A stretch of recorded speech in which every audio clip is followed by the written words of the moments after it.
नमस्ते बच्चों। Modern poetry के अंतर्गत हमें आगे उच्चल हारिल कविता पढ़ने को है। इसके पहले हमने हरिवंश राय बच्चन की कविता इंसान और कुत्ते पढ़ चुके हैं, तो आप तो जानते हैं अज्ञे के बारे में। तो अज्ञे जो है हिंदी के प्रयोगवाद एवं नई कविता के श्रेष्ठ हस्ताक्षर रहे थे। तो उन्होंने कविता में ही नहीं, कहानियां, उपन्यास और संस्मरण भी लिखे हैं और उन्होंने पत्रकारिता के क्षेत्र को भी समृद्ध बनाया है। तो आइए देखेंगे अज्ञे के बारे में। तो अज्ञे का समय जो है 1911 से लेकर 1987 तक का समय है और अज्ञे का पूरा नाम जो है सच्चिदानंद हीरानंद वात्स्यायन अज्ञे और उनका जन्म उत्तर प्रदेश के कुशीनगर जनपद के प्रसिद्ध बौद्ध स्थल कासया के पास हुआ था और उनके पिता जो है पुरातत्वविद हीरानंद शास्त्री था और उनके स्वभाव की कुछ विशेषताएं हैं: अध्ययन और यायावरी की प्रवृत्ति। पत्रकारिता के क्षेत्र में भी अज्ञे का अप्रतिम योगदान रहा है। तो अज्ञे का पूरा नाम क्या है? अज्ञे का पूरा नाम है सच्चिदानंद हीरानंद वात्स्यायन अज्ञे और उनका जन्म तो उत्तर प्रदेश के कुशीनगर जनपद के प्रसिद्ध बौद्ध स्थल कासया के पास हुआ था और उनके पिता जो है प्रसिद्ध पुरातत्वविद हीरानंद शास्त्री थे और उनके स्वभाव की विशेषता ये है कि अध्ययन और यायावरी की प्रवृत्ति। और पत्रकारिता के क्षेत्र में उनका अप्रतिम योगदान रहा है और उन्होंने जो है सैनिक, विशाल भारत, प्रतीक, वाक, दिनमान, एवरीमैन और नवभारत टाइम्स के संपादक रह चुके हैं और व्यापक मानवीयता, स्वाधीनता और सृजनशीलता में अटूट विश्वास अज्ञे की रचना का वैशिष्ट्य है। तो अज्ञे की रचना का वैशिष्ट्य क्या है? व्यापक मानवीयता, स्वाधीनता और सृजनशीलता में अटूट विश्वास। और उन्होंने जिन जिन पत्रिकाओं के संपादक रह चुके हैं, सैनिक, विशाल भारत, प्रतीक, वाक, दिनमान, एवरीमैन और नवभारत टाइम्स के संपादक वे रह चुके थे और उनकी प्रमुख रचनाओं की ओर जाएंगे। और उनके जो काव्य संग्रह, बहुत सारे काव्य संग्रह निकल चुके हैं: भग्नदूत, चिंता, इत्यलम, हरि खास पर क्षण भर, बावरा अहेरी, इंद्रधनुष रौंदे हुए थे, अरि ओ करुणा प्रभामय, आंगन के पार द्वार। यह आंगन के पार द्वार के लिए उन्हें साहित्य अकादमी पुरस्कार मिला था। तो अज्ञे के साहित्य अकादमी पुरस्कार प्रदत्त काव्य संग्रह कौन सा है? आंगन के पार द्वार। और उनके और एक काव्य संग्रह है कितनी नावों में कितनी बार। इसके लिए उन्हें भारतीय ज्ञानपीठ पुरस्कार प्राप्त हुआ था। और उनके और एक काव्य संकलन का नाम है क्योंकि मैं उसे जानता हूँ, और एक है सागर मुद्रा, और एक काव्य संकलन का नाम है पहले मैं सन्नाटा बुनता हूँ, और एक है महावृक्ष के नीचे, और एक काव्य संकलन है नदी की बांग पर छाया, और उनकी और एक काव्य संकलन है present days and other poems. ये अंग्रेजी में है। तो देखिए और एक बार उनकी रचनाएं, उनके जो काव्य संकलन कौन कौन से हैं।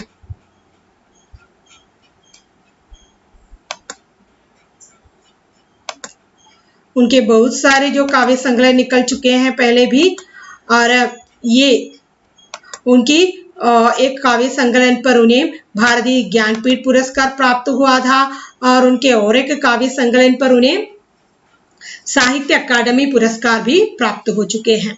तो देखिए एक बार फिर: भग्नदूत, चिंता, इत्यलम, हरि खास पर क्षण भर, बावरा अहेरी, इंद्रधनुष रौंदे हुए थे, अरि वो करुणा प्रभामय, आंगन के पार द्वार। इसके लिए उन्हें साहित्य अकादमी पुरस्कार प्राप्त हुआ है। और कितनी नावों में कितनी बार काव्य संकलन के लिए उन्हें भारतीय ज्ञानपीठ पुरस्कार प्राप्त हो चुके हैं। और क्योंकि मैं उसे जानता हूँ, सागर मुद्रा, पहले मैं सन्नाटा बुनता हूँ, महावृक्ष के नीचे, नदी की बांग पर छाया। क्या अंग्रेजी संकलन का नाम है present days and other poems. तो ये आगे देखेंगे। उनकी कहानियों का नाम, कहानियां कौन कौन सी कहानियां उन्होंने लिखी हैं? विबधगा, परंपरा, कोठरी की बात, शरणार्थी, फिर जयदोल। तो उनकी कहानियां हैं विबधगा, परंपरा, कोठरी की बात, शरणार्थी और जयदोल। तो उनके उपन्यास हैं शेखर एक जीवनी। इसके 2 भाग हैं। प्रथम भाग है उत्थान और दूसरा भाग है संघर्ष। और एक उपन्यास का नाम है नदी के द्वीप और एक उपन्यास है अपने अपने अजनबी। उनके 3 उपन्यास हैं, शेखर एक जीवनी, नदी के द्वीप, अपने अपने अजनबी। शेखर एक जीवनी के 2 भाग हैं, उद्यान और संघर्ष। तो कहानियों का नाम एक बार फिर आप देख लीजिए, विबधगा, परंपरा, कोठरी की बात, शरणार्थी, जयदोल। उनके उपन्यास है शेखर एक जीवनी, नदी के द्वीप, अपने अपने अजनबी। उनके 2 उपन्यास हैं, शेखर एक जीवनी के 2 भाग हैं। प्रथम भाग का नाम है उद्यान, द्वितीय भाग का नाम है संघर्ष। उनके यात्रा वृत्तांत है अरे यायावर रहेगा याद, और एक है एक बूंद सहसा उछली। अरे यायावर रहेगा याद, एक बूंद सहसा उछली। उनके निबंध संग्रह है सबरंग, त्रिशंगु, आत्मनेपथ, आधुनिक साहित्य एक आधुनिक परिदृश्य, आलवाल। तो उनके यात्रा वृत्तांत है अरे यायावर रहेगा याद, एक बूंद सहसा उछली। उनके निबंध संग्रह है सबरंग, त्रिशंकु, आत्मनेपथ, आधुनिक साहित्य एक आधुनिक परिदृश्य, आलवाल। तो आगे देखिए, उनके संस्मरण है स्मृति लेखा। उनकी डायरिया है भवंती, अंतरंगा और भवंती, अंतरा और शाश्वती। विचार गद्य है संवत्सर। उनके नाटक है उत्तर प्रियदर्शी। उनकी जीवनी है रामकमल राय द्वारा लिखित शिखर से सागर तक। तो आगे की जो जीवनी का नाम है शिखर से सागर तक, किसकी रचना है? रामकमल रॉय द्वारा लिखित है ये। उनके संस्मरण है स्मृति लेखा। उनकी डायरिया है भवंती, अंदरा और शाश्वती। विचार गद्य है संवत्सर। उनके नाटक है उत्तर प्रियदर्शी। और उनकी आलोचनात्मक ग्रंथ है त्रिशंकु, आत्मनेपथ, भवंती और अद्यतन। त्रिशंकु, आत्मनेपथ, भवंती और अद्यतन। उनके कुछ संपादित ग्रंथ भी हैं।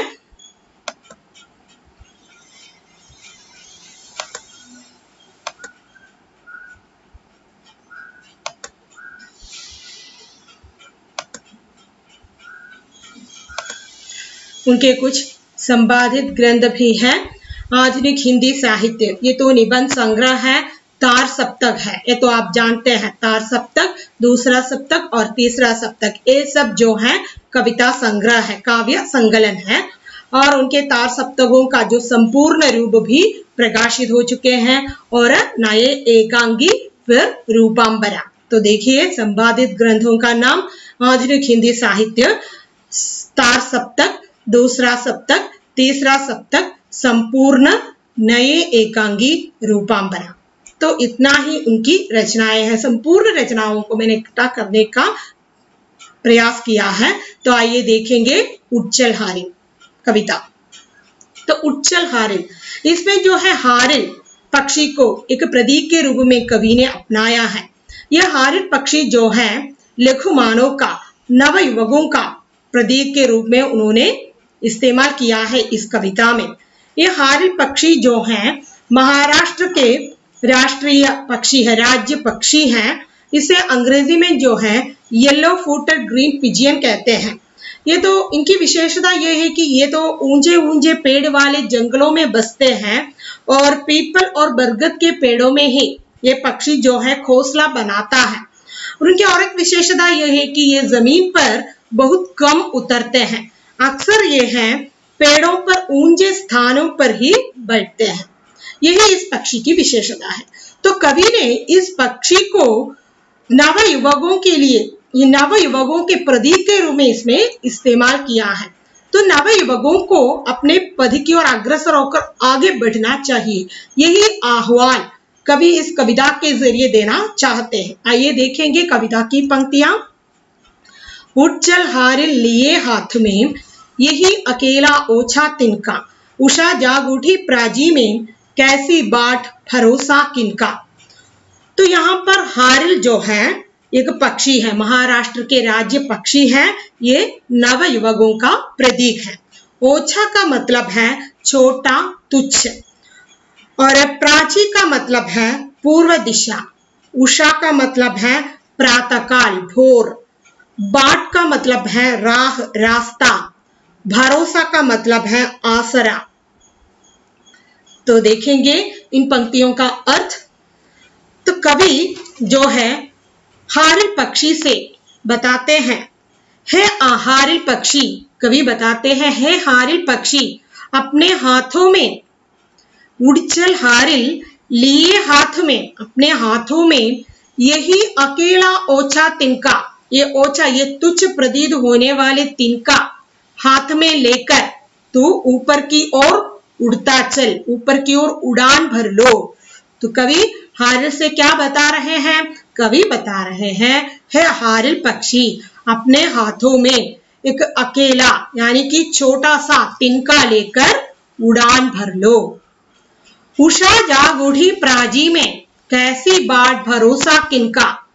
देखिए पूर्व दिशा में जो है, प्राची में जो है उषा, जो सूर्योदय हो चुका है, प्रभात हो चुका है, सूर्य का उदय हो चुका है पूर्व दिशा में।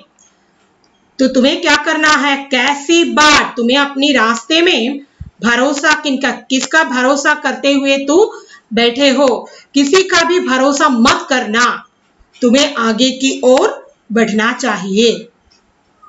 तो कवि यहाँ पर हारिल के माध्यम से जो नवयुवकों से बता रहे हैं, क्या बता रहे हैं? ये नवयुवकों को भी एक निश्चित लक्ष्य की ओर अग्रसर होकर आगे बढ़ना है। जीवन की भोर होने पर किसी का भी राह नहीं देखना चाहिए, किसी का भी आसरा नहीं देखना चाहिए, आगे की ओर अपने प्रयत्न के माध्यम से बढ़ना चाहिए, यही कवि बताना चाहते हैं। तो आगे की पंक्तियां देखिए, शक्ति रहे तेरे हाथों में, छूट न जाए यह चाह सृजन की, शक्ति रहे तेरे हाथों में, रुक न जाए यह गति जीवन की। कवि आगे बताते हैं, तुम्हारे हाथों को शक्ति मिल जाए और तुम्हारे मन में जो सृजन की चाह है यह कभी नष्ट न हो जाए, और तुम्हारे हाथों में शक्ति रहे ताकि जीवन की गति रुक न जाए। तो यहाँ पर जो कुछ सृजन का मतलब है नवनिर्माण, सृजन का चाह का मतलब है नवनिर्माण की जो इच्छा, चाह का मतलब इच्छा, सृजन का मतलब है निर्माण, रचना। तो कवि बता रहे हैं, नवयुवकों से बता रहे हैं, तुम्हारे मन में नवनिर्माण करने की जो इच्छा है वो कभी तुमसे छूट ना जाए, और नवनिर्माण के माध्यम से ही यह संसार के जो जीवन गतिशील रह जाते हैं। इसलिए तुम्हारे मन में जब तक यह सृजन की चाह रहेगी तब तक यह दुनिया गतिशील रहेगा। तो इसलिए कभी भी यह चाह नष्ट न होना चाहिए और जीवन की गति भी न रुकना चाहिए। जो हारिल पक्षी के माध्यम से कवि देश के नवयुवकों को आगे बढ़ाने का संदेश देता है और कहता है,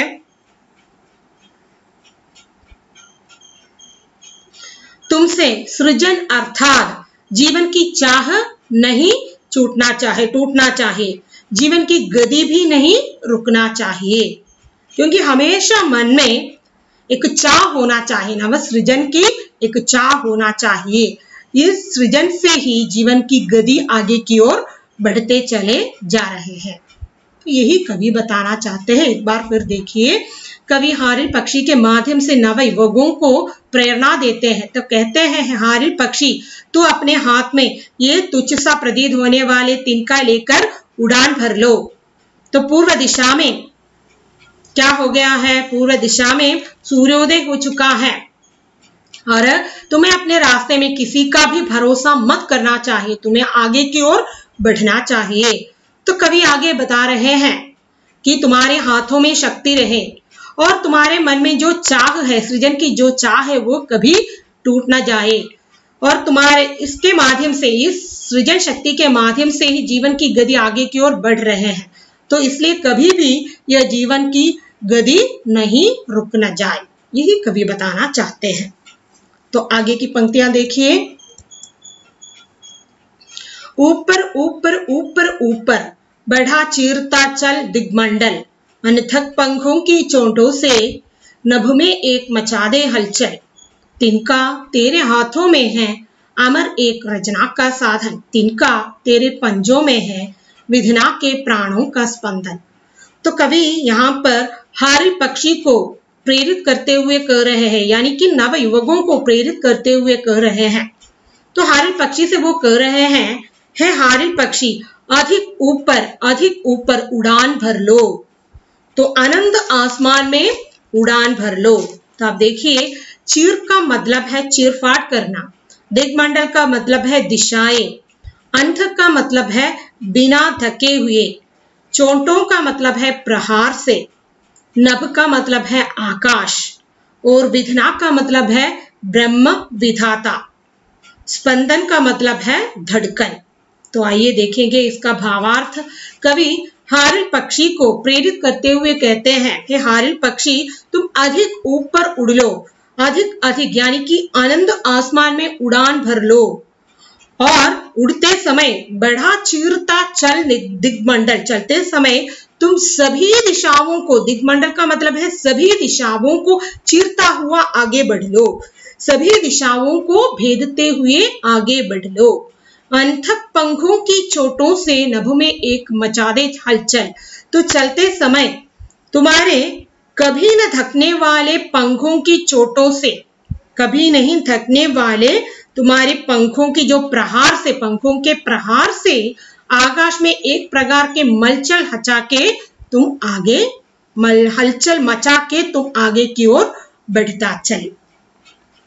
तो कवि हारिल पक्षी से कह रहे हैं कि तुम अधिक ऊपर और भी ऊपर की ओर उड़ान भर लो, और उड़ते समय समस्त दिशाओं को भेदता हुआ आगे की ओर उड़ान भर लो, और अपने कभी नहीं थकने वाले पंखों की चोटों से, पंखों के प्रहार से नभ में एक प्रकार के हलचल मचा के तुम आगे की ओर उड़ान भर लो।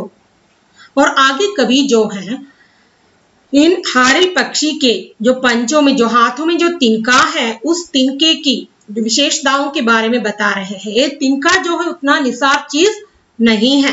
तो कवि बता रहे हैं, तिनका तेरे हाथों में है, तुम्हारे हाथों में जो तिनका है वो मामूली सी चीज नहीं है, वो फिर क्या है? अमर एक रचना का साधन, वो तो सृष्टि रचना का एक साधन है, वो तो अमर एक रचना का साधन है, सृष्टि करने का एक साधन है। तिनका तेरे पंजों में है, तुम्हारे पंजों में जो तिनका है उसमें जो है विधना के प्राणों का स्पंदन, जो सृष्टि रचयिता जो है ब्रह्मा, उनके प्राणों का जो स्पंदन उसमें समाहित है। तो कवि कह रहे हैं, हे हारिल पक्षी, ऊपर ऊपर ऊपर की ओर तुम उड़ान भरते चल। तो चलते समय तुम समस्त दिशाओं को भेदता हुआ आगे की ओर बढ़ता चल। तुम्हारे कभी भी न थकने वाले पंखों की चोटों से नभ में एक प्रकार के हलचल मचा के आगे की ओर बढ़ता चल। फिर तुम्हारे हाथों में जो तिनका है वो निसार तिनका नहीं है, वो जो है सृष्टि रचना का एक साधन है। यह भी नहीं है, ये सृष्टि रचयिता ब्रह्मा के प्राणों का स्पंदन भी उसमें समाहित है। इसके माध्यम से कवि नवयुवकों को प्रेरित करते हुए कहते हैं कि जीवन में नवयुवकों को ऊपर की ओर उठना चाहिए, प्रगति पथ की ओर अग्रसर होना चाहिए, सभी दिशाओं में अपनी सफलता की जो कीर्ति फैलाना चाहिए, और अपने पुरुषार्थ से सफलता के ऊंचे आकाश में अपने लिए भी एक जगह दर्ज करना चाहिए नवयुवकों को। इसके लिए वो प्रेरणा दे रहे हैं। और कवि ये भी बता रहे हैं, तिनका निर्माण का वो अमर साधन है, जो कविगण जो है अपनी तूलिका के माध्यम से नए जो सृष्टि कर रहे हैं, नई रचनाएं कर रहे हैं, तो उसके माध्यम से वो अपने साहित्य जगत में एक जगह, अपना एक स्थान हासिल कर लेते हैं। तो उसी प्रकार नवयुवकों को भी जिंदगी में आगे की ओर बढ़कर कुछ ना कुछ कर कर एक जगह पा लेना चाहिए। तो तिनका जो है निर्माण का अमर साधन है। इस साधन के माध्यम से होशियार लोग जो है, रचनाकार जो है, नए सृष्टि कर लेते हैं। तो उसमें विधाता के जो प्राण स्पंदित होते हैं, नव निर्माण करने वाला जो है ब्रह्म होते हैं, जो ब्रह्मा के एक स्पंदन उसमें समाहित होता है। तो हम तो जानते हैं तिनका तिनका जोड़ के ही एक नीड़ का निर्माण होता है। तो क्या करना है नवयुवकों को? इस प्रकार रहने से कोई फायदा नहीं है। जिंदगी में आगे आकर सफलताएं प्राप्त कर लेना चाहिए और अपने लिए एक जगह हासिल कर लेना चाहिए, यही कवि बताना चाहते हैं। आइए एक बार फिर हम देखेंगे इसका जो अर्थ।